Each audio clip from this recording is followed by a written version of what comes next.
अशा practical demand आणा ना बाबा तुम्ही, जे आपण मान्य करू. पण तुम्ही असं म्हणणार की नाही सरसकट मराठ्यांना कुणबी केल्याशिवाय आम्ही मुंबई सोडणार नाही. लोकशाहीमध्ये काही म्हणायलाही परवानगी आहे आणि काही करायलाही परवानगी आहे. तुम्ही मुंबई सोडणार नाही, तुम्ही मुंबई सोडणार नाही म्हणालात तर काय तुम्हाला जबरदस्तीने सरकार अटक करणं वगैरे करणार नाही. पण न्यायालयाने पण निर्णय दिला की तुम्हाला मुंबईमध्ये इतकी ज्याला म्हणा की दिवसाचे 24 तास धावणारी मुंबई ही अशी डिस्टर्ब करता येणार नाही. तुम्ही हवं तर नवी मुंबईत बसा. तर तुम्ही काय ऐकलं नाही. माननीय मुख्यमंत्री महोदयाने ती स्वतःही चळवळीतले असल्यामुळे परवानगी दिली की चला एक दिवस चला आतमध्ये. आता एक दिवस झाला, तुम्ही प्रातिनिधिक उपोषण केलं, तुमचं म्हणणं मांडलं.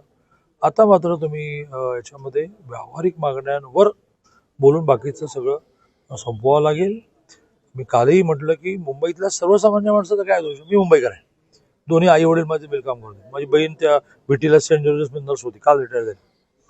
मग त्या माझ्या ताईने, ती राहते बिचारी ह्याला वाशीमध्ये, तर तिथे जायचं कसं, रेल्वे स्टेशनवर विटीच्या आत जायला जागा नाहीये. विटी स्टेशनच्या बाहेर ट्रॅफिक जाम झालेला आहे.